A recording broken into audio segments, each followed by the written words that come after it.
All right, real quick. This is David Remnick. He has a Pulitzer Prize for nonfiction book about USSR, also known as Russia, which he studied when he was at Princeton. He has some really good choices for some movies. One of them that he talks about is The French Dispatch of the Liberty, Kansas Evening Sun, which is Wes Anderson, but it's also in a collection. But the one that I looked at, here's his list, is A Man Escaped, which I actually found it on my Criterion. Right here, here's my remote. I'm getting a little bit better at working this. But that is actually the one that I might look into. I like Robert Bresson, or Robert Bresson. But this is, it's basically starring Francois Bertrand. I can't say these names, Charles Leclinch and Maurice Berbluch. But with the simplest of concepts and sparest of techniques, Robert Bresson made one of the most suspenseful jailbreak films of all time, A Man Escaped, based on the account of an imprisoned French resistance leader.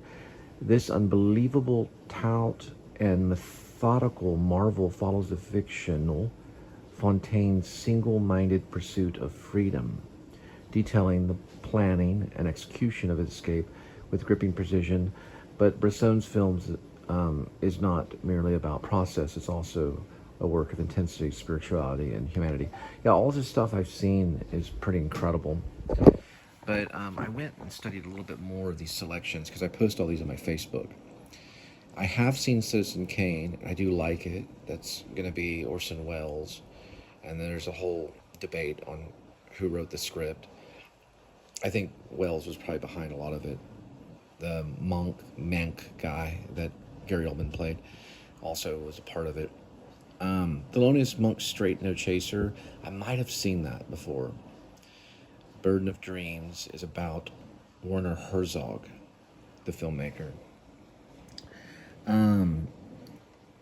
This guy's only been in a couple of films. He's mostly a New Yorker and a Pulitzer Prize winning novelist, or actually a nonfiction book writer.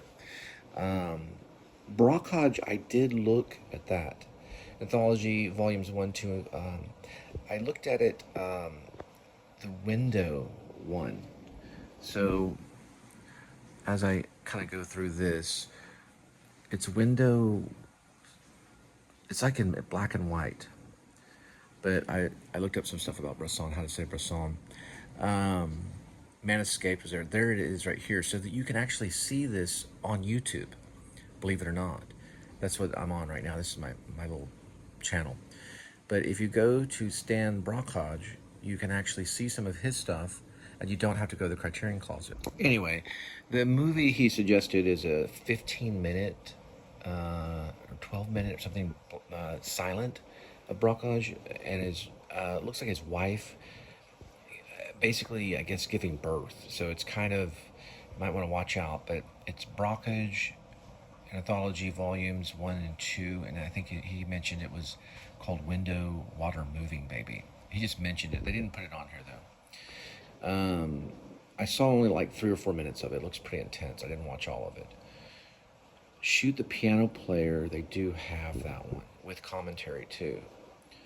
Shoot the Piano Player. Sorry, I had to cut in the middle of that because of some YouTube policies and stuff like that, but all of these, oh yeah, the King Lear, when he's talking about King Lear, he's talking about Jean-Luc Godard's King Lear, which looks interesting. They do not have it on streaming. That's why I'm kind of doing this. I'm showing you what they have on streaming.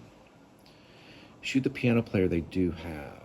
I believe that one is, I'll have to find out on that one. Yeah, Shoot the Piano Player is a must-see, probably. It's going to be Francois Truffaut, who did 400 Blows. He was carried out of the cinematic theater on the shoulders of the audience. They were celebrating that movie actually worked and was a very big deal. He's part of the New Wave movement. All right, it's a Friday. December 12th, 2025. Welcome to the Please Subscribe show. Yeah, there was a joke about October. about putting the Christmas tree up in October or something. I don't know. It was on a Cole's thing. I'll probably upload it. I did a couple of shows today that you guys don't see. Welcome to the Please Subscribe show. I'm Cole Spivey. There's Critter. He's the air freshener. He doesn't really smell a whole lot now. He's been up there for quite a bit of time, but his spirit's still there. He likes to live, laugh, and smell good. So I kept him for the ride. He likes to look at me. He was discovered in 2021. I christened him the name Critter, I believe, because it's on the back. It says Critter on the back. And he's hung out with me for a while as an emblem. I think I included him in the novel that I'm working on called Rib, or parentheses, or Dog Night Out, close parentheses, dash Shepherds of Alaska. I'm kind of doing all this in one failed swoop line sentence. It'd be like David Foster's Wallace moment where he writes a nonstop sentence for 3 pages on the infinite jest of it. It's not really that, but it kind of is. I do a little bit of reading, a lot of audio listening. If you noticed, some of my shows have even been blocked because of the audio listening for Harry Potter. Watch out. If you're a vlogger and you accidentally have Harry Potter in the background, content blocked. And all the globe. Yeah, it went black. I was like, what was the problem? And I looked, Harry Potter audio listening. So be careful. Yeah, this is a vlog show, if you want to call it that. Temperature, right. Y'all more worried about the temperature. It's my iPhone. Hang on, just give me a second. It was supposed to be, it's set 62 degrees. The high is 71, the low is 44. We're gonna look at the difference. 60, whoops, disappeared. The Fort Worth is a weather bug. 66, looks like 71 high and a low of 43. They might have fixed it, I don't know. Yeah, they kind of did. They're kind of matching. There is the butterfly. So yeah, I guess I kind of, when film is mentioned, movies are mentioned, I get kind of excited. I always watch the Criterion collection stuff, which people are just so excited about. These 20,000 views that I'm getting it's more like 20 people. But I don't care, I'm not gonna just love Back to the Future to get a bunch of views. Although if I have to, I might, but I like the artsy stuff. So the Criterion collection is in New York, I believe, if I got that right. I don't know where it's located, but people have done outside vlogs of it, where they've gone and vlogged the outside building. There's a couple of them. And then there was mobile for a while. I was traveling around mobily. But David Remnick, he is the editor of The New Yorker. He got some good ones. So I took a photo of it. I posted on my Facebook. If you know anything about my Facebook, that's where I post clips from my novel that I've been working on. But here it is. That's his selection. You can obviously tell I don't have the iPhone 17, but I can do this. So just give me a second. Actually, this is iPhone 17 that you're looking at, but it's being done on an iPhone 11. So the one that I liked, I might watch, is the first one, which is A Man Escaped. And that's Robert Bresson, who did Pickpocket.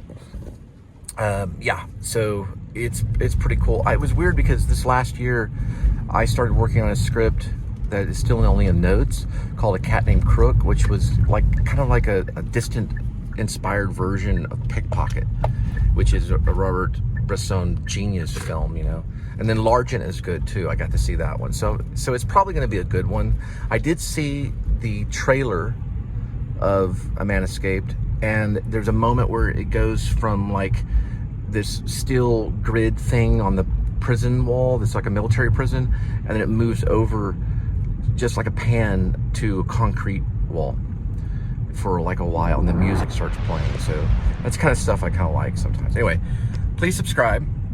And also, I'm going to leave my PayPal right here if you're interested. And then also another thing too, hit the notifying bell so you know the next one's coming up. So I kind of go crazy on film, like some art films, and sometimes commercial films. So American films too. I don't really have a preference. I like the good and bad ones. And then this is the time where you get to watch me pick up food and drop it off at your doorstep. I kind of give you a rundown of what I'm really doing. So it's like a real video log. And then I go from there. I don't do a lot of riding rides at theme parks, but I could, but that it's expensive. And some people just watch people ride rides, you know. But this is the theme park ride, okay. So here we go. Old selection too that I might talk about is King Lear. Jean-Luc Godard directed it, and Woody Allen's actually in it. So is Norman Mailer. He plays King Lear. He was an author. I don't really know anything about him. But Shoot, the piano player, is Truffaut. He did 400 Blows. And Burden of Dreams is about Werner Herzog. This looks like a really cool list, this one that came about today. So I don't know if they went to the New Yorker and said, hey, listen, we've had some duds. This David Rebnick guy might really get a lot of views or something. But that's what he looks like. And he's the editor of the New Yorker. So I guess his name's on here too. David Rimnix. I guess it's Rimnix. This is Closet Pics. And that's probably another photo. So it looks like a pretty good choice. And he does have a Pulitzer nonfiction writing about Russia.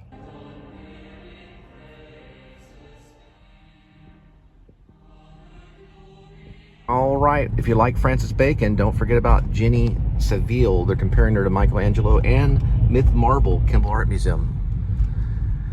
Yeah, the Myth and Marble thing is probably awesome. It's amazing. We've been trying to maybe find a way to get in there and see what. Now on the modern art stuff, there's free Fridays. So you can just show up on Friday, and in most cases, don't quote me, they don't charge for a ticket. All right, looks like Botanical Gardens going crazy for some kind of festival thing. I did get one, but I'm gonna have to resituate. All right, got one at Chimmy's Restaurant. 5:46 arrival, 7 minutes, 1.8 miles for the pickup. Cerveceria. Chimmy's Cerveceria. Means a place where beer is brewed, but it's also a restaurant too. I just call it Chimmy's Restaurant. Cerveceria. All right.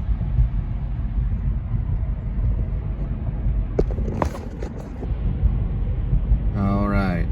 So they're doing, I believe it's called Christmas in the Garden. The Botanic Gardens.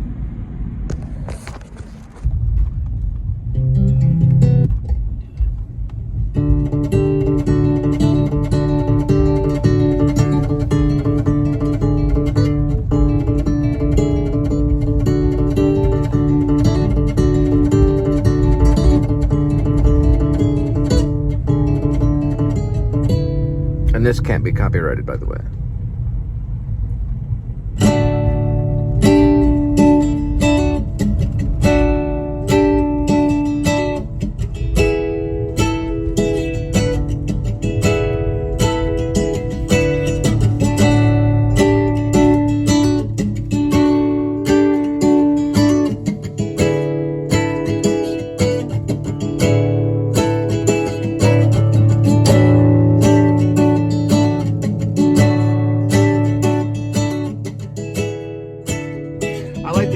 Stickers right here. I love my rescue.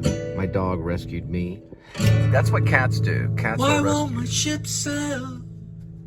I dedicated this one to Gene Simmons. Kiss. Even though it sucks. But it respectively sucks. It sucks with respect. This was, yep, that's a mural right there in Fort Worth. That's how we know where we are.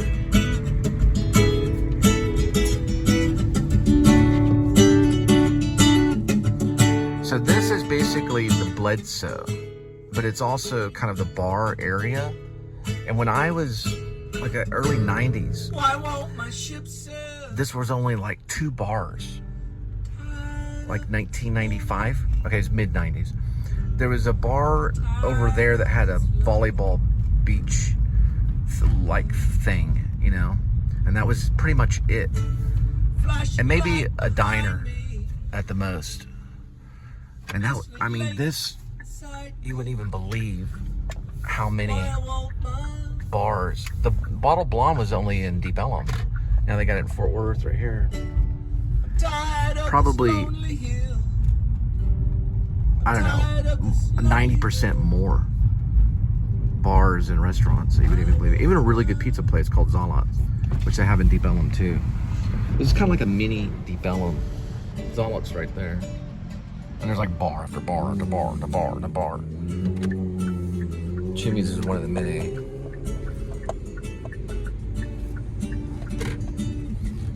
Alright, this one's called what? Reservoir. Right here. You can sit in your recliner and watch the cable. This is about watching too much television. Chimmy's. Yeah, it's right here. You can sit in recliner. I'm going to cut that. It was a little flat right there. So this is Chimmy's. Serve us Syria, something like that. It means a place where they brew beer.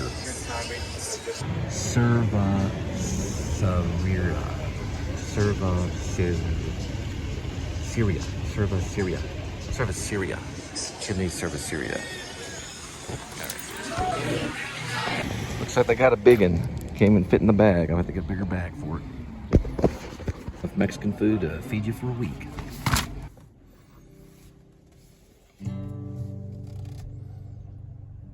And the demon says to grow up.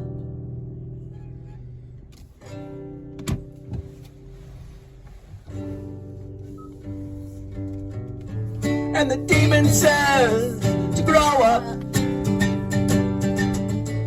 All right, so looks like Chimmy's on the way.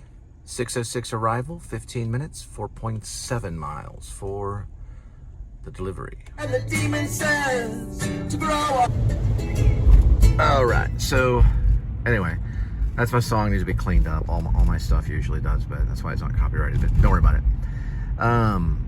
Yeah, I'm looking forward to seeing A Man Escaped.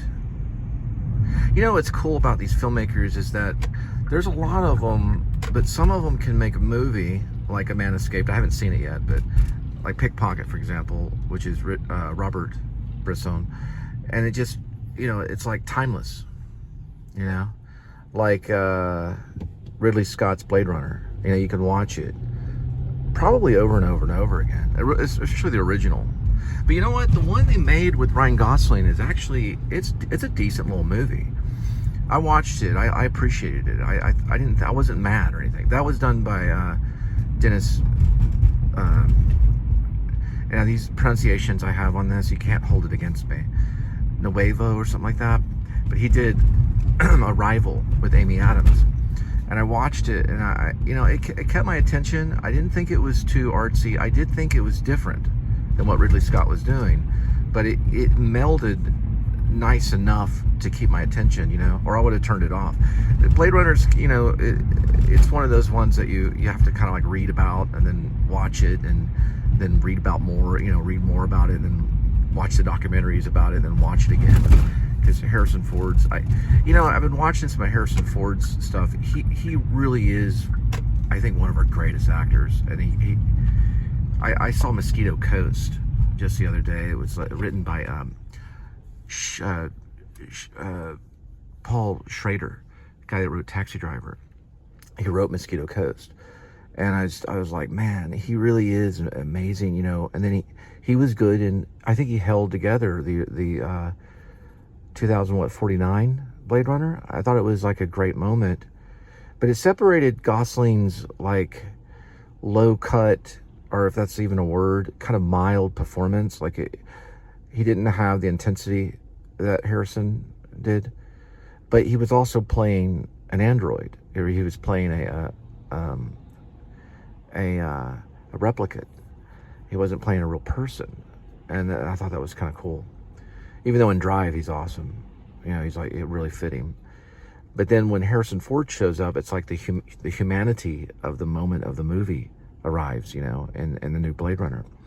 I watched it the other night. I finally got through it. It might be something I mean, it would make the Criterion collection. I think it would be kind of seen as an art house film almost, you know, Denis Villeneuve or something like that. This is showing pronunciation. It's Denis Villeneuve or Denis Villeneuve. So I've heard this pronounced many different ways. Villeneuve.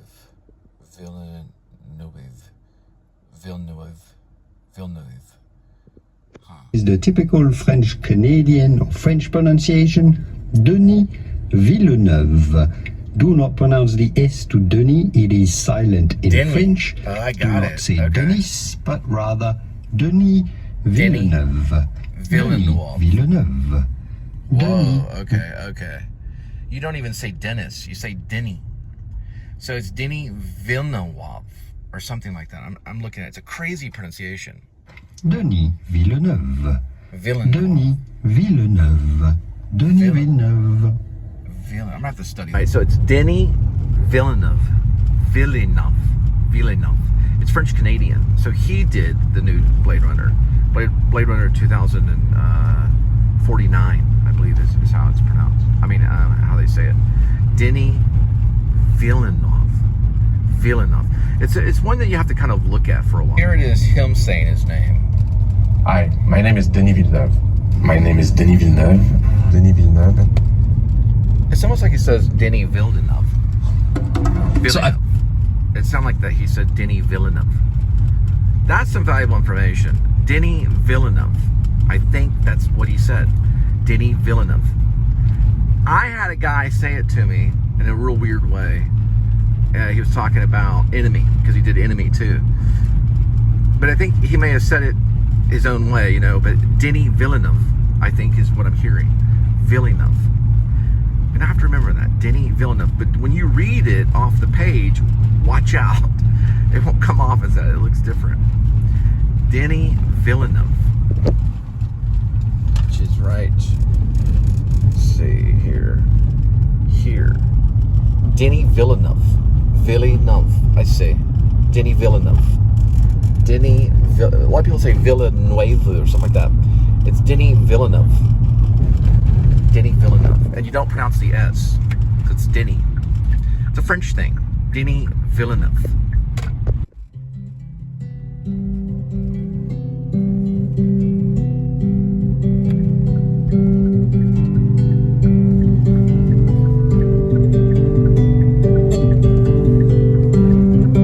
Watching Shameless on the couch.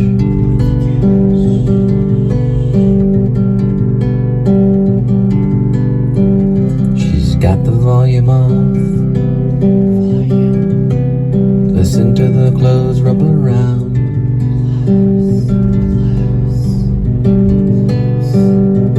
Making empire sound.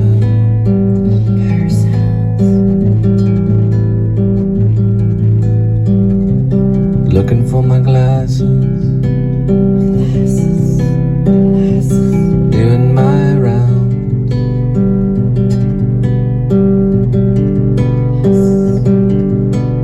feeling the pain in my jaw, thinking about all them silly trivial laws.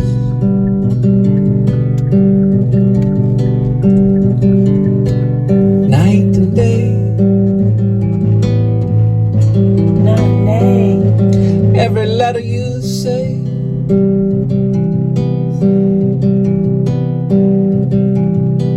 still looking through the glass,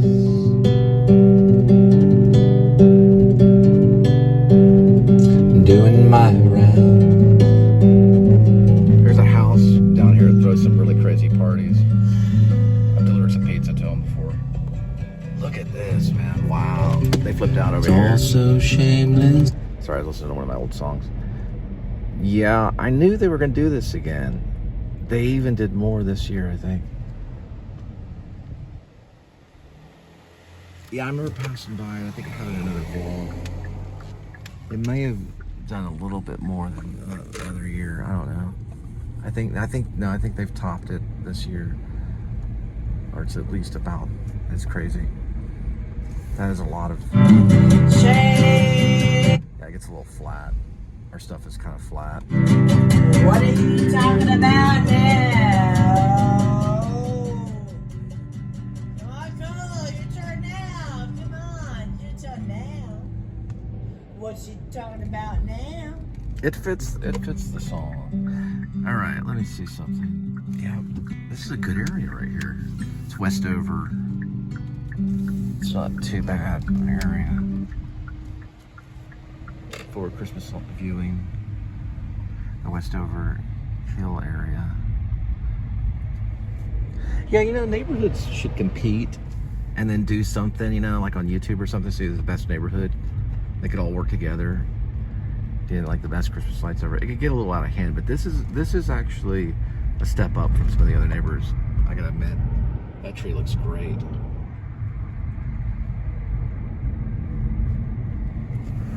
Yeah, it's not bad. Nothing really here is too shabby on some of the lights.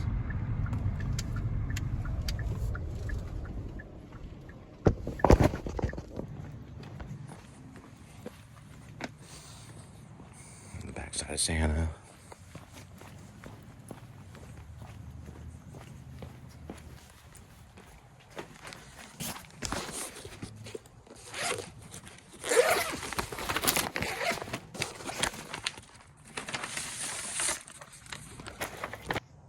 All right, Applebee's on our way. 6:15, 3 minutes, 1 mile for the pickup. Back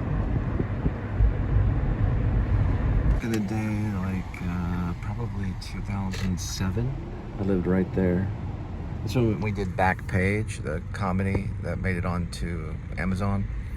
I played Gary, also known as Gary Lincoln. I was living there when we did that. It was a Richard Hugh Massey III production. A lot of Wesleyan people were in it. It's kind of a satirical mockumentary. I guess it was maybe like a mockumentary. It's worth a laugh. I think you could purchase it on Amazon. It's like a little B film. If it's still there, I think it might still be there. I checked it a long time ago, it was still there, but I don't know if it would still be there now. I think the guy only made like $5 grand off of it. I made nothing. I don't even think I was getting gas money for that one. I just showed up. That one was on me. That was on the house.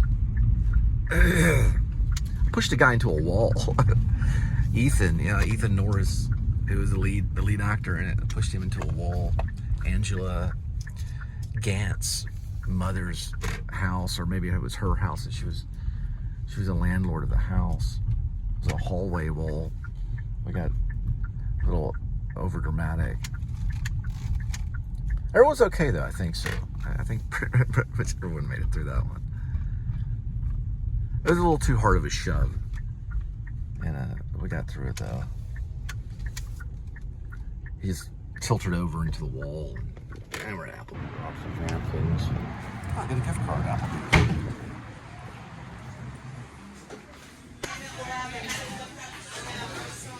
The Christmas tree out. Applebee's on the way. 6:34 arrival. 13 minutes, 5.4 miles for the delivery.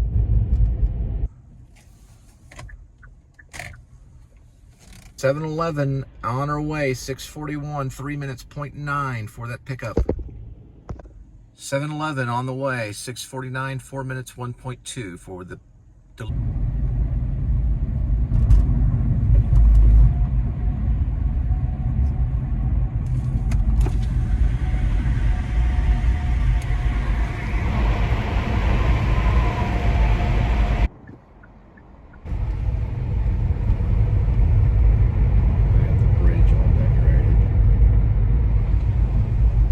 Going to the Herald drop. Some of these can be kind of tricky a little bit.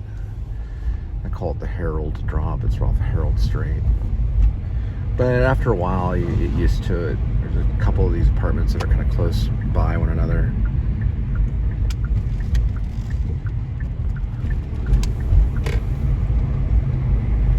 A lot of times they'll meet you out in front of them. One is called the Bexley, and that's the far one on the side. One I think is 415, and the other one's 400 or something like that.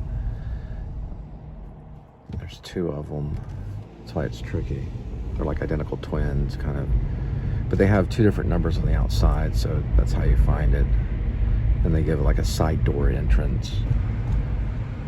Let's see if this one, yeah, this 411 and 450, I think. And this one would be the 450 or the 450. And they're both, I don't know if they're both Bexley at Left Bank, but I think they're both the same company. And that one's the 405, which I usually say on the corner over here. It's not where the drop is, I'm just making notes. I call it the Herald drop. Bexley, 545. Got it. 411's the other one. Yeah, there it is. All right, Mellow Mushroom on the way. Pretty good one. I don't know why it's having me go this way, but I guess, oh, I see why. I can go back through the Forest Park, when I go under where the Trinity Park is, which is what that is, pretty much. Anyway, 7:05 arrival, 13 minutes, 4.5 miles for the pickup. There's pickup and there's delivery, or pickup and drop off is about the same thing. Pretty much the same thing. I just might say it differently just to give myself some. This is the West 7th Bridge. Anyway, I'm looking forward to being able to watch some Robert Bresson tonight. You know, the real filmmakers, I'm so envious, you know. But they were given a budget, a real budget, you know. And they were like, we trust you with this money. You go make this film, and then you come back and report, you know, whatever. They still complain, though. I've heard about this because, and I want to see it. Richard Linklater just made this movie. He's an Austin genius. He was originally from Oklahoma. He lived in Houston for a while, and then he made, you know, Slacker, which we know is a legit film. And so is one of my favorites that did make my top 11. You cannot learn to plow by reading books, which is true. And I think that one was a genius because, for one thing, he was working with real film, and he was mailing it to him. Well, not to himself, but he was mailing it to the developer on the go, and he filmed himself doing it, even using an ATM machine and stuff like that, and using washing machines and just, you know, like hanging out on a bus or whatever. And so you see that in the film, he's dropping off the footage in a mailbox to be delivered to the developer and then to be mailed back to an address. I don't know if his mom place or the Finger Hut, probably the Finger Hut. That was I did do a thing on that, by the way. I went to Austin and did something. And I think that guy, that basketball player in Los Angeles, but he was an instructor. He was a teacher from LA that I met at the airport. And I drove him out to Austin because he had classes out there. And he was the reason why, you know, I got to go out and vlog Slacker, or at least one little scene of Slacker. Not a scene, but a filming location. And I thank him for helping me with that, for letting me go there, and because I gave him a ride there because he was working. But that was amazing that he did that, and that it got discovered. I think what he did was, once he put it all together, I'm talking about Linklater, not Bresson. I'll tell you why I'm talking about Bresson and Linklater, because it's all going to lead to Godard. But he did it kind of on the go, but it all got developed. It wasn't destroyed. It all got back to him, you know, and he got to sit down and cut it, and then, you know, develop it, or it was already developed, and then he got to present it at a film festival, and it became famous. And then Slacker was the second one that is iconic, you know. But Robert Bresson, who's French New Wave, and I kind of see why Linklater went for, you know, like chose New Wave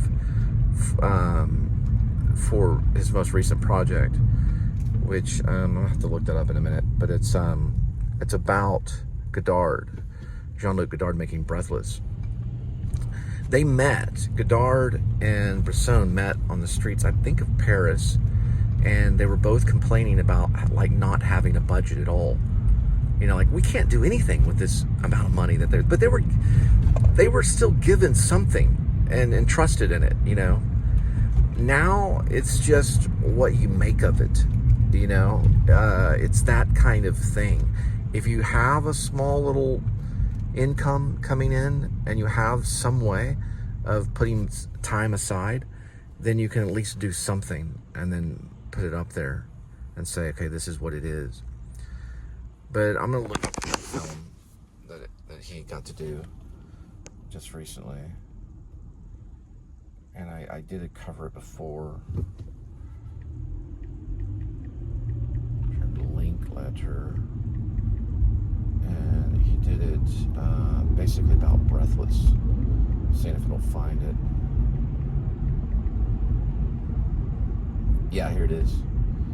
And I knew how to pronounce this just the last time I did it. Nouvelle Vogue. I believe it's Vogue or Vogue. It means new cinema, I believe. That's the one that he just did. And it might be up for Best Picture, I'm thinking. It probably will be. I don't know. I've heard like really, really good things about it. Right back to you, buddy. And it's about Jean-Luc Godard, the French New Wave. So I think it means New Wave. Nouvelle Vogue. Nouvelle Vogue. I think I heard it Vogue and Vogue. Vague. Nouvelle Vogue. I'm going to look it up in a minute. This is like this is basically the vlog of pronunciation today. Jean Seberg, who I think was the prettiest movie stars, is played by Zoe Deutsch. And there's Gallium Marbeck as Godard. Gallium Marbeck and Zoe Deutsch as Jean Seberg. 1959 Paris. But when they met, when Bresson, because I'm going to watch that A Man Escaped, they were both kind of complaining, you know. And they shouldn't have been, I don't think, because look what it ended up. You know, iconic. This phrase from French, as well as how to say more interesting. All right, he said it was Nouvelle Vogue. So that's what he said. Nouvelle Vogue. That's what he said. So I don't know. I've heard it differently. Vogue. Almost like vlog. I remember it now because I did this before. Nouvelle Vogue, like vlog. Nouvelle Vogue. Nouvelle Vogue. Vogue. It does sound like vlog. Nouvelle vague. Nouvelle Vogue. Nouvelle Vogue. It's very weird. Nouvelle Vogue. Sometimes, in most cases, you can actually just tap on it if you put in meaning. Nouvelle Vogue. And it's basically a group of French movie directors in the late 1950s and 1960s they reacted against established French cinema and sought to make more individualistic and stylistic, innovative films. The one I'm familiar with is Jean-Luc Godard, and then Francois Truffaut. It's Francois Truffaut, I think is how they say it. He did 400 Blows. Jean-Luc Godard was known for doing Breathless. But he also, what I found out way later, he did King Lear, and Woody Allen's in it, as well as Norman Mailer. I just found it out today. I haven't seen it though. You can't access it on streaming right now.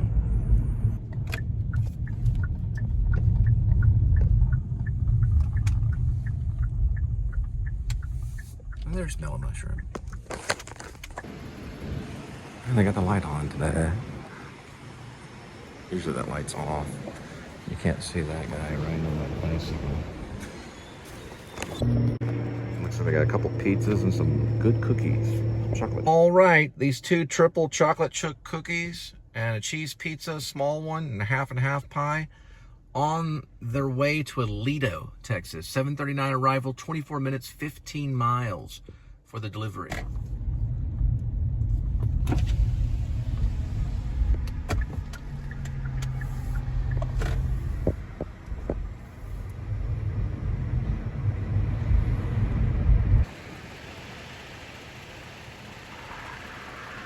I wonder if they get that professionally done.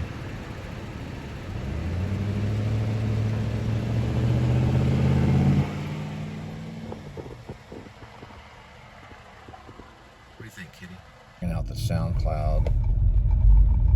It's just funny whenever it plays Blitzkrieg Bop, Ramones. Like all these comments go off right here. Like people can make comments on the music as it's going on. It's likely there's probably traffic going into some kind of event.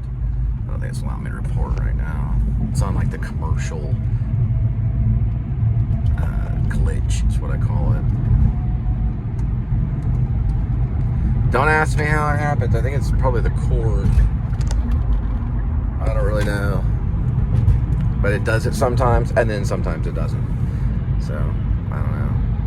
You can still report, it does this weird kind of thing. It's on the commercial thing. That's what I call it. Looking for some inspiration, I found it in my playlist on SoundCloud. America has a song called A Horse With No Name. And Jed talks a lot about the Vietnam age and kind of compares it with the grunge age, because he was a failed grunge artist. And so Jed Wilson leaves his dad's home, again, probably to go on an assignment from the dwarf. So it's not really he chose to be a soldier, it just happened to fall into his lap. He had to be one because, you know, the dwarf was paying him. But anyway, this song is probably going to play as he leaves. The song that's playing when he leaves Alaska to visit his dad is actually the Creedence Clearwater song, Bad Moon Rising. Then when he leaves his father's home to go on the assignment, I think America will be playing. And I'm almost done with that chapter, so it'll probably end with him getting in the van and this song coming on. You know, it's interesting about the music industry and about songs like A Horse With No Name by America. They capture it in a more, I know it sounds crazy, but like naturalistic way than digital, you know, which we have trouble with because, you know, digital probably sounds a little more artificial, you know, like as if you're really there. That's why those songs are kind of amazing from that era. Late 60s going into the 70s. You know, you can like really hear the guitar, and you could really hear the bass, and you could really hear the drums and the vocals. They did work on the vocals though. It wasn't always just them singing in a mic. You know, there was some things they did to them, especially John Lennon, who was like the master of it. But yeah, that song starts off amazing. America. Just with the guitar and the vocals alone. And then, you know, you get comfortable with it after, you know, 3 minutes or so. But it has a really kind of way it grabs you, pulls you out of your reality into their reality for a minute. I think they call it analog. I might be wrong, rather than digital.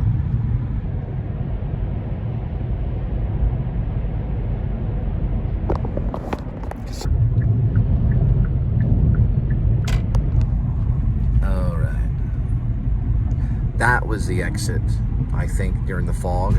If you watch the vlog when it was really foggy out, that was the one that I missed. And I had to go all the way around. Didn't miss it this time. There's no fog. I'm trying to think what I was delivering at that time. What was it?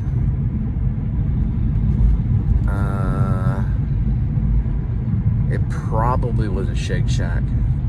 I'm pretty sure it was right. Person was waiting for me outside too.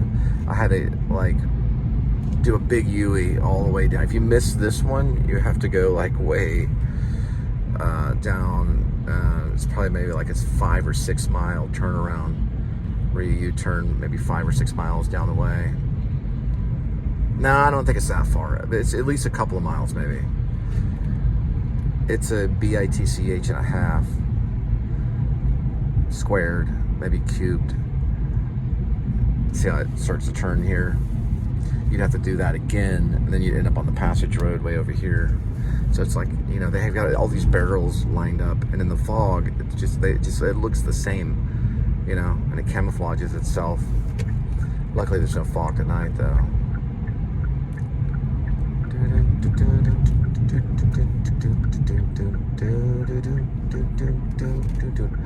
This is called Link Crest. Here. Would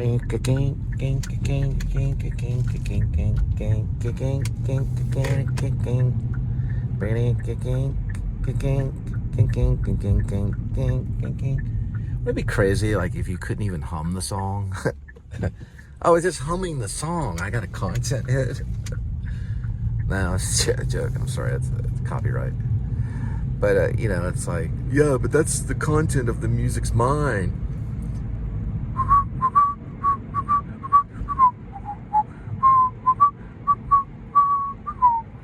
It's like Log Creek or something like that. I'll get it on the way out, though, find out what it is.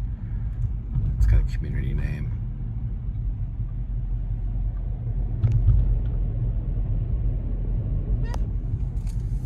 They're not Christmas crazy, but they put an effort out. Oh yeah, that's nice. Like digital disco Christmas. I like when you can pull up in their front yard and you turn the radio, and the lights are all dancing to the radio. These are like dragons. Dragon. There's a baby dragon and a big dragon. It's all Dragon Christmas. Isn't that nice?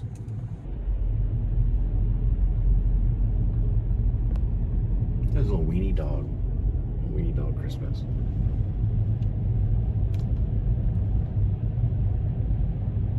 Here's one with just the Texas state emblem.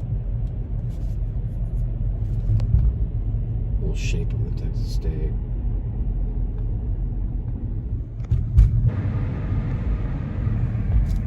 Oh yeah, this is mechanical right here.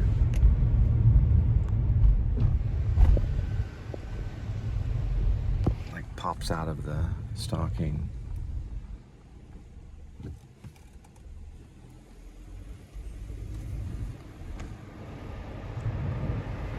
Lido, Texas. Been out here a few times.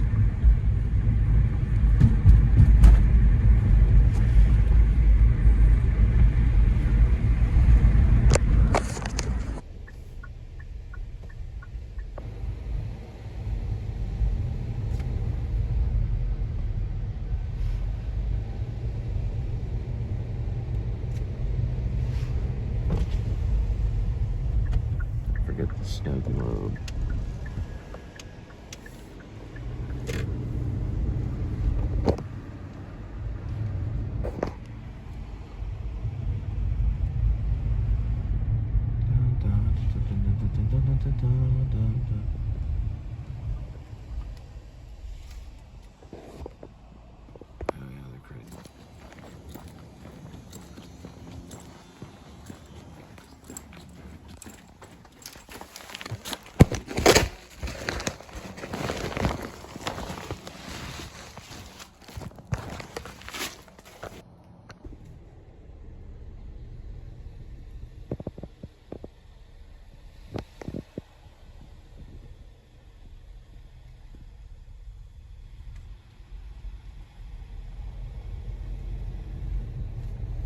They're gonna be my winner right now.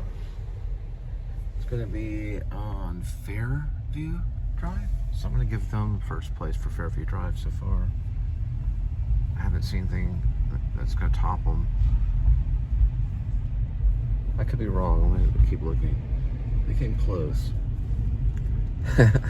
Actually, these people probably came close right here. Little angel ones.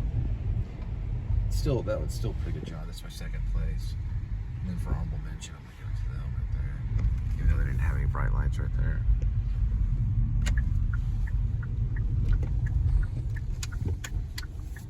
You can obviously tell that yard won. They got something, a free cheesecake or something like that.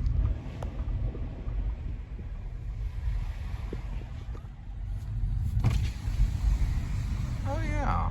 These are some honorable mention ones. Look at this right here. That is awesome. I like these, they're like, it's kind of like icicles raining digitally, or LED, whatever. Is that not cool? I'd probably go with that display if I could choose. They like go crazy with it and get a bunch of them. 50 of them or something in one tree. Make your neighbors nervous.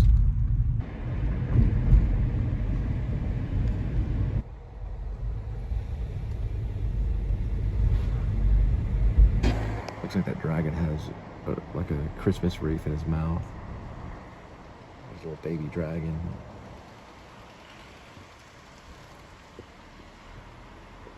It's like the kids were like, Dad, why do we have dragons in our front yard? He's over there with a 20-sided die, you know, Dungeons and Dragons module. Shut up, kid. Go get me another beer. No, it's not.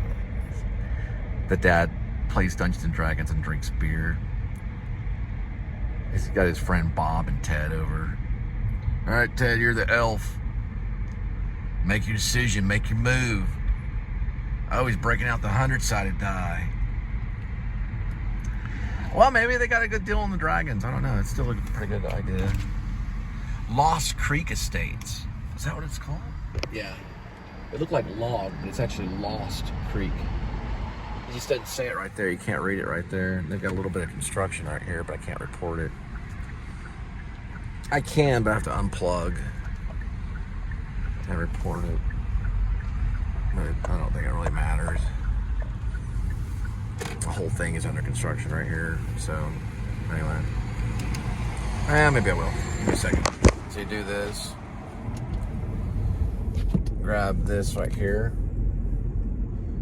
And you go to your, basically where you're going. You make sure that it's active. And you hit report. And just hit construction. Waze would give you points if you use Waze. Which I used to use all the time. I wrote a song called I Use Waze.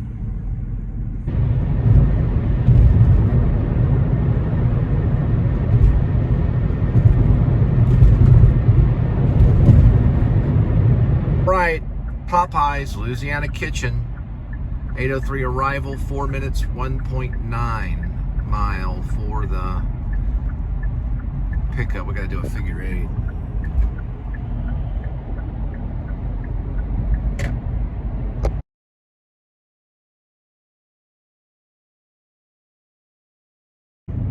All right, Popeye's White Settlement. Got some crazy vlogs over here. I'll be going in. Looks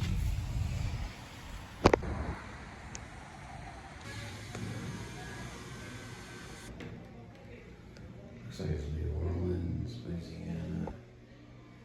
1972. Yeah, it's not too bad. I'll give them a thumbs up.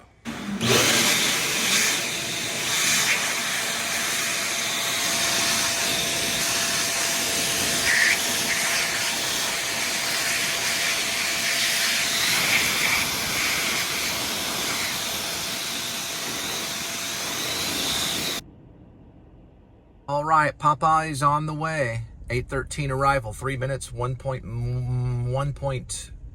Actually, it's just 1 mile for the delivery.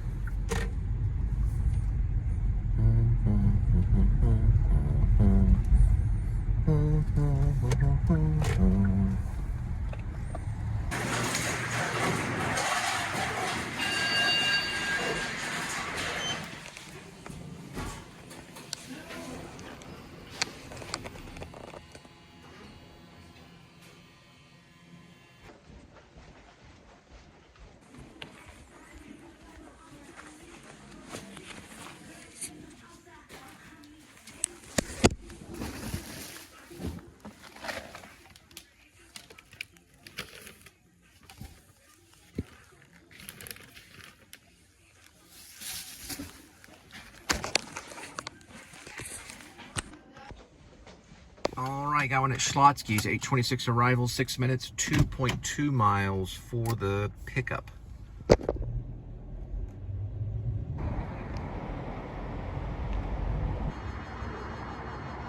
We got a chicken Greek salad, chicken calzone, and a chicken Greek flatbread. These are like the best sandwiches in the world, man.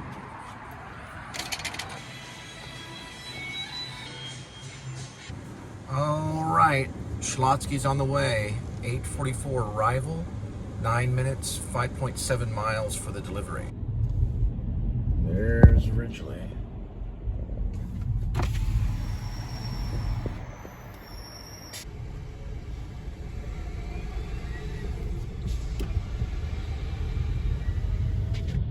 This is bus 2 that goes down Camp Bowie, right past Brian Irving.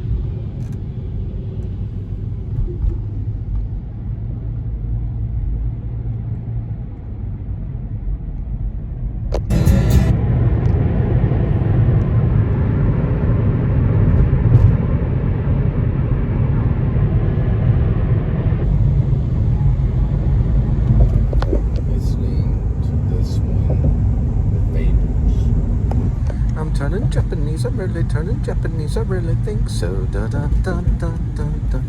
Isn't that another, like, I'm trying to think what Kafka wrote.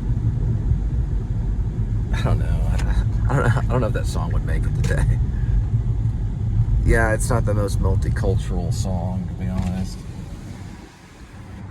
But it made it. Pretty iconic song, The Vapors. Okay, so Wyatt C. Hedrick, that's his name, Wyatt C. Hedrick, designed this building right here based on Beaux-Arts design.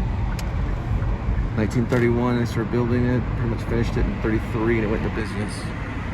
It went on the endangered list, I think, in 85. I have to relook at some of those things. It's on the National Registry. It may have been later on. I think later on it went onto the endangered list as a building that, meaning it's antique or it's historical. So they put it on like they call it. It's like a rare building list. It's on the Wikipedia, but it is on the National Registry as a historical building. So meaning it's not to be torn down. Probably the same with this church too, this Broadway Baptist Church. I don't know if it's on an endangered list or not. Probably because of its location. That's why they put it. This one probably isn't. Because it's right in the city. So it's in danger of being demolished and another building being put up. So it's being preserved. But I think it's still an active post office. They still use it as a post office. It's very old. Willow and Wise is where we're going to. I'm just randomly listening to songs on SoundCloud. Right here.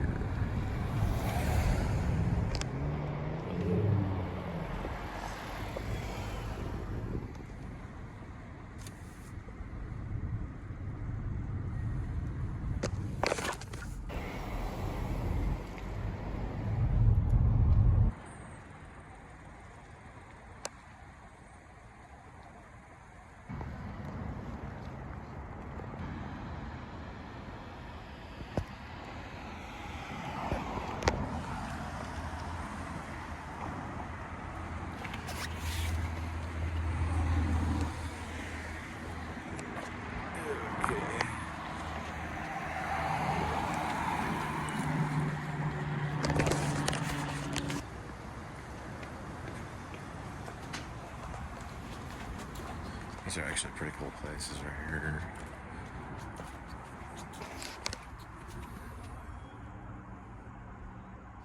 So to the right. Alright, and then he said there was a ramp. Yeah, it's going to lead to an elevator. And that's not a ramp.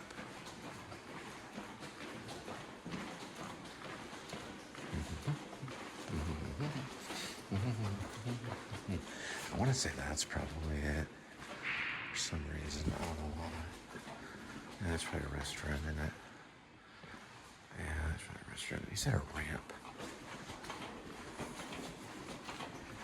I don't see a ramp. Ah, I do see a ramp. Right here. Yes, this would be it. That's a ramp.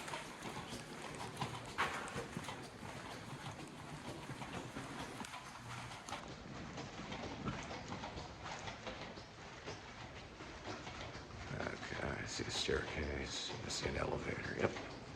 Had trouble finding this the first time. It's my second vlog time. I had to miss this hallway a few times. The second time, got it. There it is. The elevator. It's a bitch to find.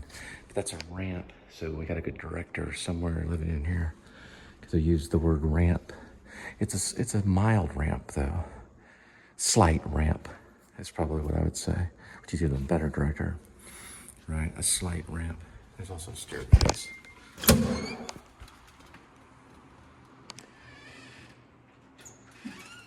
Listen, guys.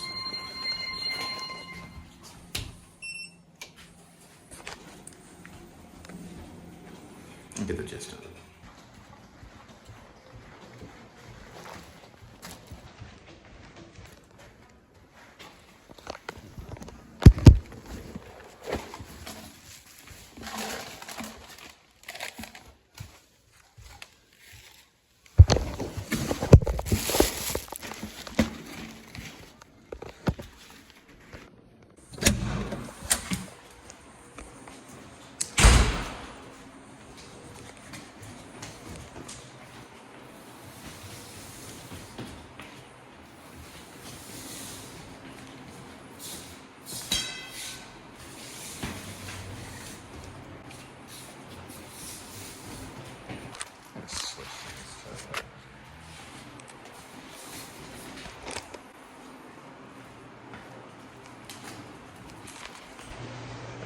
So this first floor, I'm gonna go away.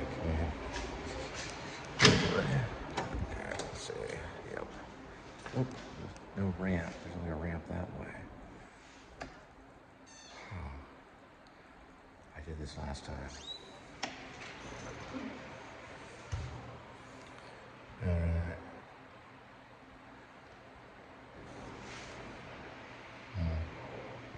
Which leads you way out that way. Must be two elevators. Unless that's the ramp. That shit's not. There's another ramp this way.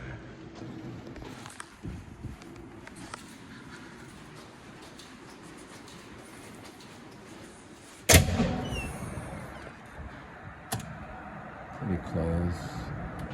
And then the other side of the building. Okay. That was the elevator, though. That was the same elevator. It must be a different floor. So rhythm-wise, what it'll do is this is considered a second floor. You go to the first floor, and you're like in a different building almost. It'll take you out the sideways and make you walk all the way around.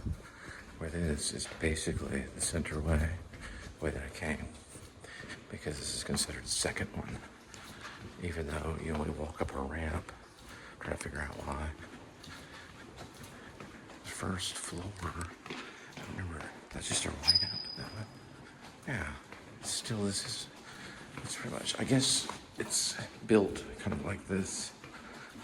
So this is, you're entering onto the second floor.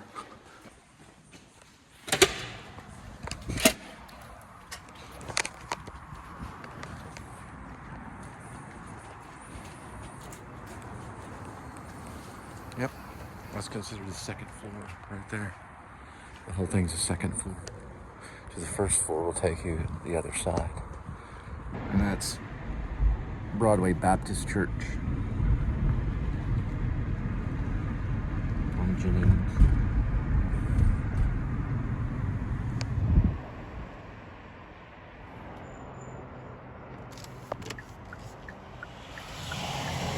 There's probably some vlogs on it on YouTube.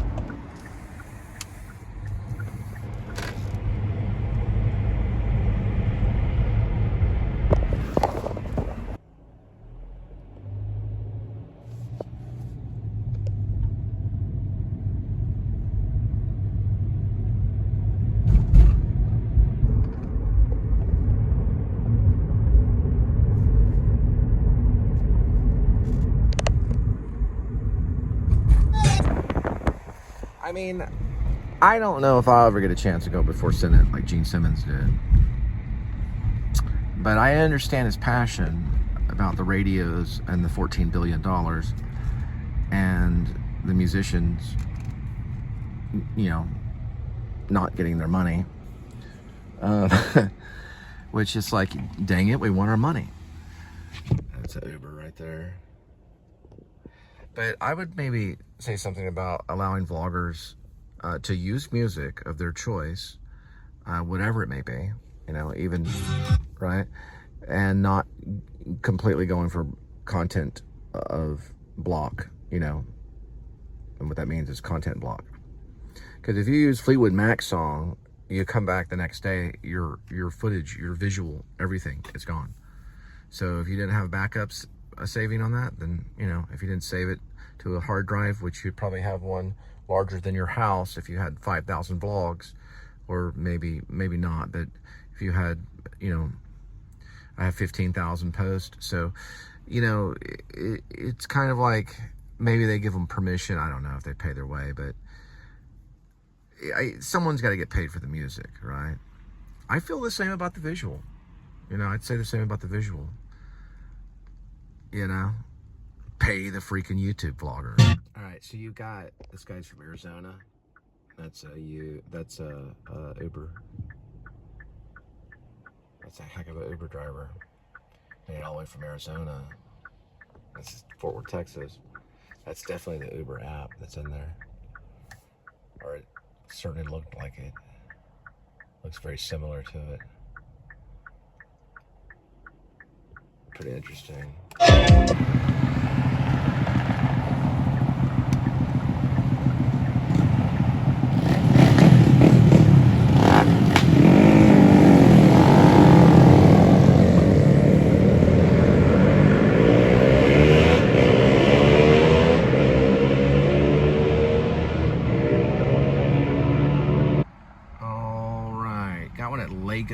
Kitchen. It's like the Fort Worth kitchen thing. Fort Worth Food Works. 9:18 or 9:17 arrivals. 7 minutes, 2.3 miles for the pickup. But this whole Gene Simmons thing, I like. I like the fact that we have an artist like him, for example. He's not only alternative, he was also revolutionary in the rock business. And also television and cable, and everything. But he's up in front of the Senate saying, hey, these pennies are going to make a difference for airplay. I think it's a cool thing. This is Farrakhan through Fort Worth ISD. Give yourself a Christmas tree. But social media, it has a horrible name right now as when it comes to artists, there are artists that are on it. But it's seen as kind of a whore of the industry, maybe you could say. Easy access, you just press a button. Believe me, I don't know if filmmakers would even attempt it. But it's become where when his time, him going into the business with Kiss, there may have been, I don't know, maybe 1,000 actors in Los Angeles trying to break in the industry. Whenever I tried to in 2000 and 2001, there were 5,000 working actors. That was a big number. There's no telling how many nowadays, if it's 20,000 working actors or whatever it may be. But the more that's going to a lot of people, the less everyone makes, but everyone gets a little bit on the table kind of thing, But I have no idea what the radio is doing. I listen to it sometimes. I press a button. There's classical. That's radio. So that means that little tune right there, even though it wasn't enough airplay to find out who it was, it would get flagged. There's probably a way to do it, and then a little bit of change would go to them. I don't know what the bill is that he's trying to pass, but it has something to do with that. So these people that, let's say, have a pretty moderate following as a band, and they have a lot of airplay on the radio, then they get basically paid, which I guess he's saying they don't, which I'm like, what? Why would they not? I don't know. I have no idea. So he knows this business stuff, and I think he should be a representative. I think it's cool.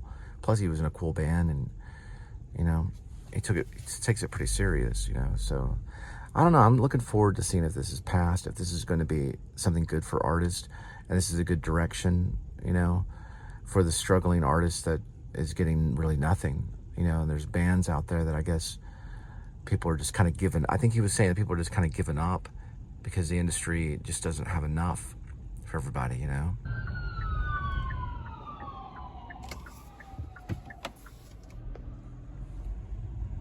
I like the idea what Gene Simmons is laying down. It's like if the radio plays it, then they get a little bit of money out of it, even if it's, you know, he mentioned pennies, but still that adds up, you know, better than nothing, right? Which is what he's saying. This is the Fort Worth Food Works. Okay.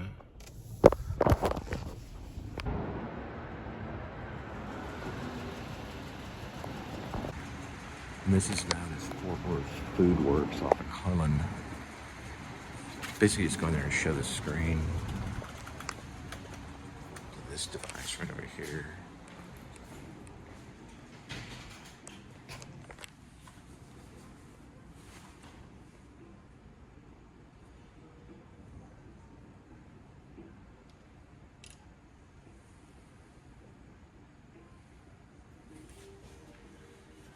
You're supposed to just show the screen. Now it's talking about manually. Usually just show the screen and it just opens up. So we'll just put it in here.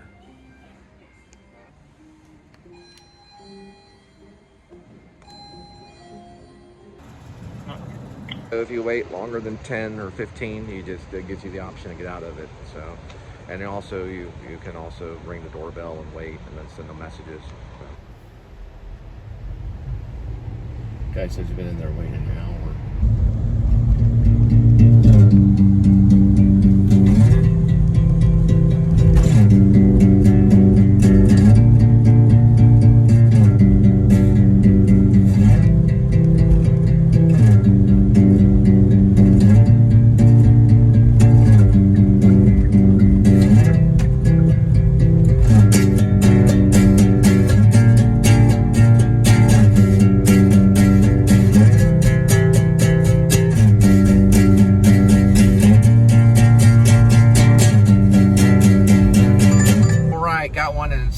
Cookies, 9:41 arrival, 3 minutes, 0.5 for the pickup. In heaven, everything is fine. In heaven, everything is fine. You got your good things, I've got mine.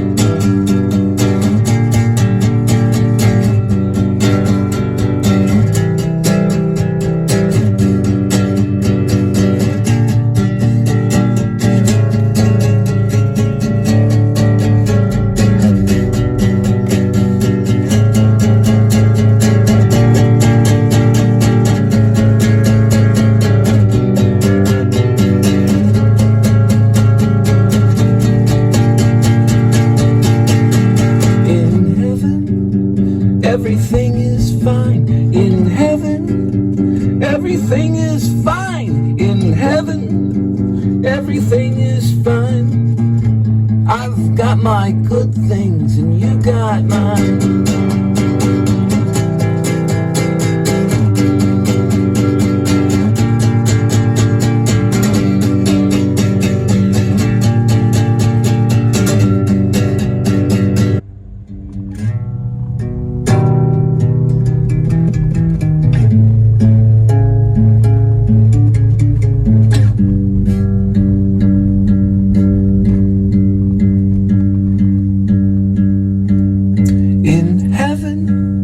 Everything is fine in heaven. Everything is fine in heaven. Everything is fine. I've got your good things. You've got mine.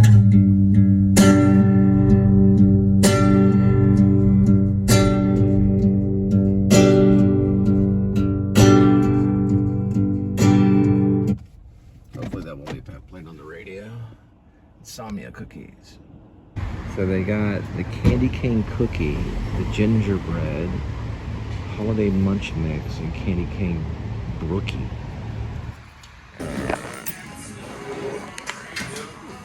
They got something called cookies and drinks. All right, Insomnia Cookies on the way. 10:09 arrival. 25 minutes. 14 miles. I don't even know what they got. Probably cookies. We got the candy cane brookie, the classic cookie, the cookies Cole 6-pack, and the jingle bread. It's going out to Azle, Texas.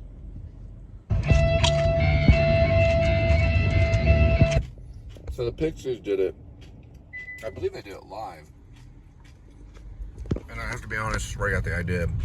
It's from them.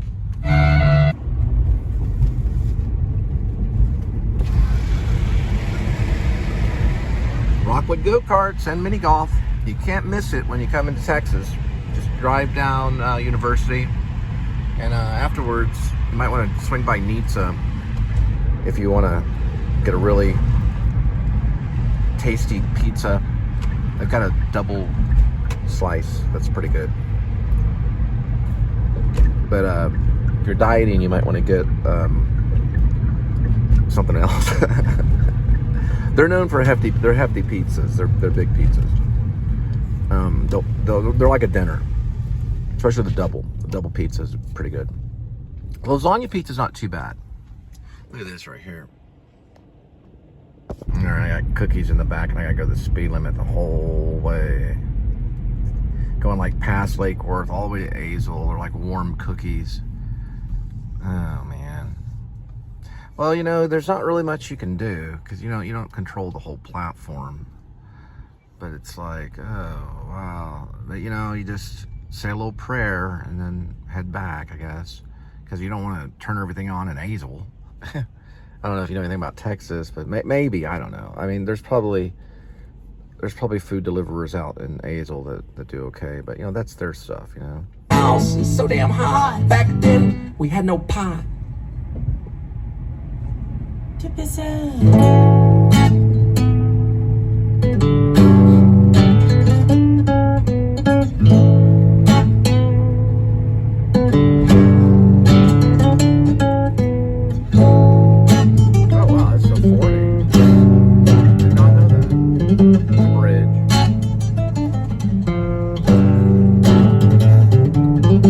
Now I see gold-lined streets and giant mansions above me, and far above these little old wings as my feet stand on this puffy cloud. More than a bird down.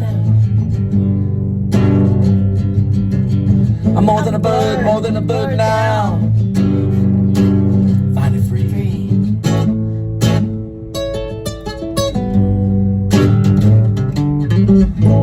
Finally free.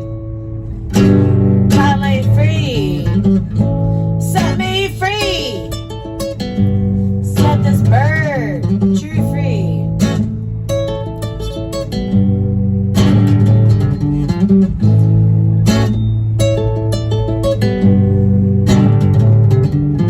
Set this free bird free. Set this free bird free.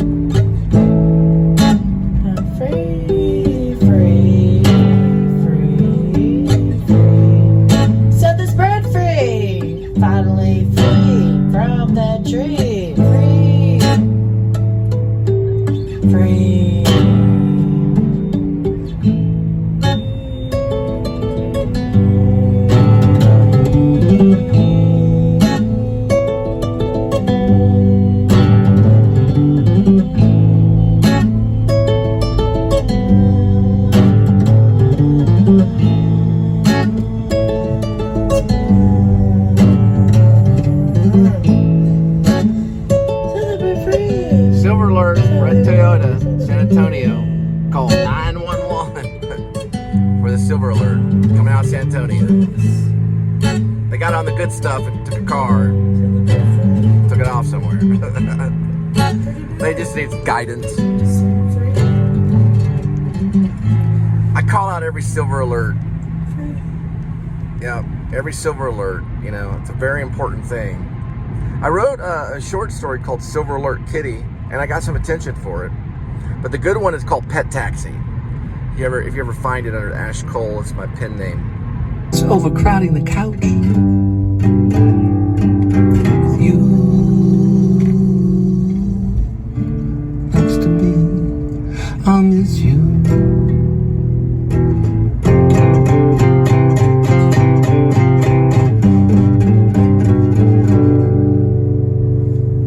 More than the rest.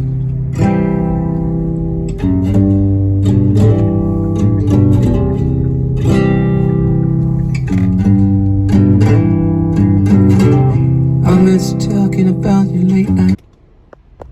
You know, so that 2020 and 21 when we did this, we might could have toured, but we would have done a lot of lying to get into the doors of places. And of course, Linda would have went after all the beer, and I don't know. I don't know. That's okay. It's probably this one.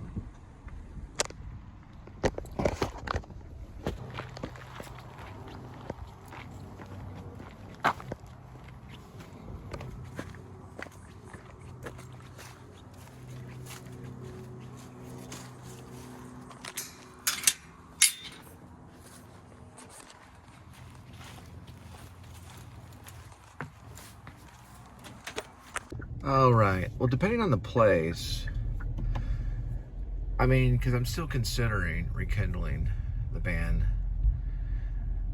these songs can be relearned, and I'm trying to relearn a really early one right now. This was done, I believe, in a C progression chord. I went and I purposely learned. That's what you kind of do. I mean, that's what the Beatles did. They would learn a technique, or they would learn something, and then they turn that into a song. They did that with Blackbird. I heard about it. They were learning like classical techniques and things which were beyond some of their, you know, their abilities, and they were able to take what they learned from it and turn that into a really great song. Blackbird, I have that one on my my Apple Music, but you know, you go back and relearn some of these things. But I think when that time, depending on the place, we probably would have been laughed at.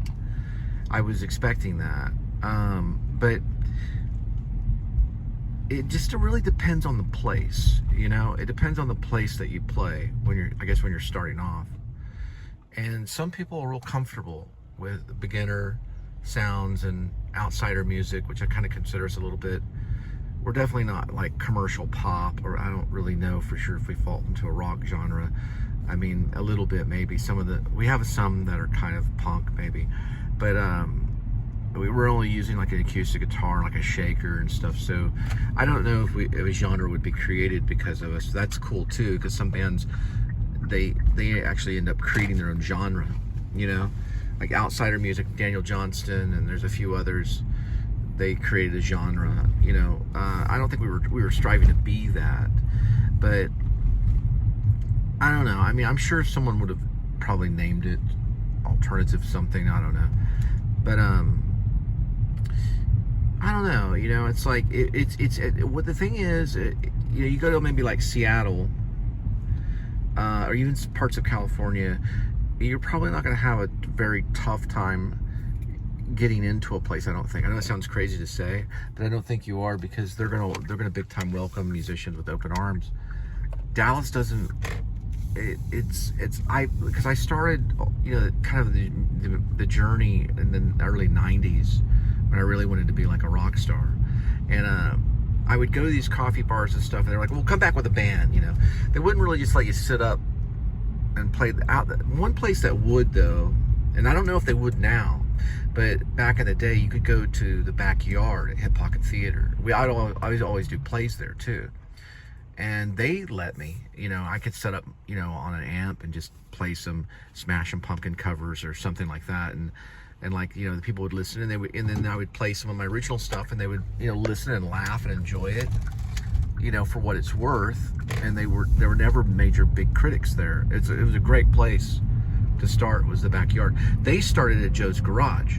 That's where Pantera started and stuff like that. But Hip Pocket has become a place now or if you're a new band, that's going to be a destination, especially coming out of Fort Worth.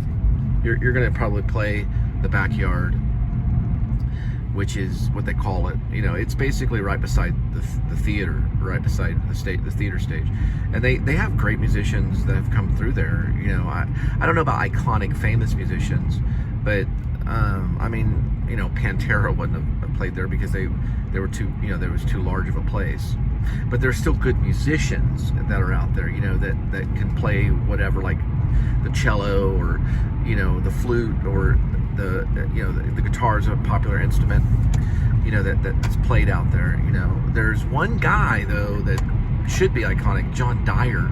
I've got one of his albums, one of his I think he gave me one of his CDs. I don't remember if I bought it. I may have bought it, but I think he was selling some of his stuff at the ticket booth. You know, there's some of the musicians that do that there. T-shirts. Some bands will sell their T-shirts. There was another band too that got even on stage. They did, I believe, what was it? A Fatty Arbuckle play about Fatty Arbuckle, and they did another one about Ed Wood. But for some reason, it takes me time to remember exactly what the name of their band. But they did well. For some reason, I'm going blank on their name. They were like a local band that would play in Dallas and stuff like that. They would do covers. They were kind of a little bit like alternative,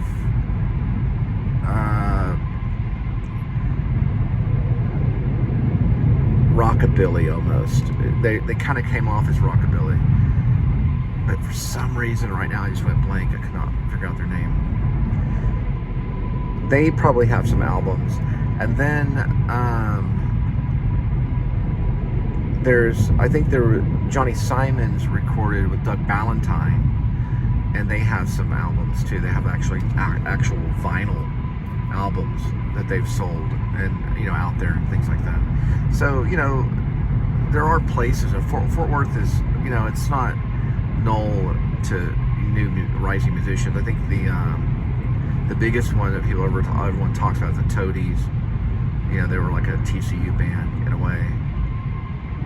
Anyway, I don't know. Deep Ellum also has started up a few bands too, probably hundreds of bands that have gone out there. But Fort Worth is kind of a hidden scene. Like one time I was driving around and there was like a cover band in some backyard or something. They were all like playing Kiss, but they sounded like they were, you know, a traveling band. So it was probably a place where they stopped off. It's a lot of secret spots and stuff.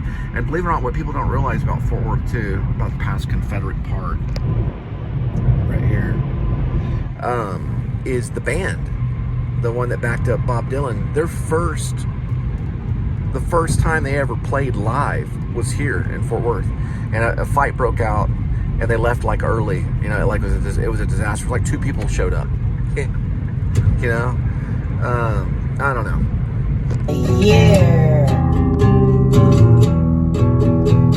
So good to see other people having love and feeling. I didn't want my coworkers to see me, so I kinda hid it. Otherwise, they think I'm crazy. Laugh out loud. This was my post today. This was my post. This is my post today. This is my post.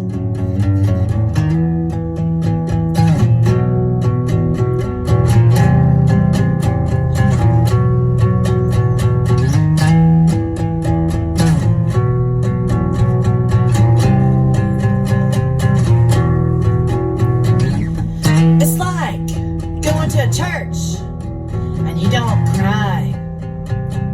Maybe it's not the church for you. Just means I have emotions.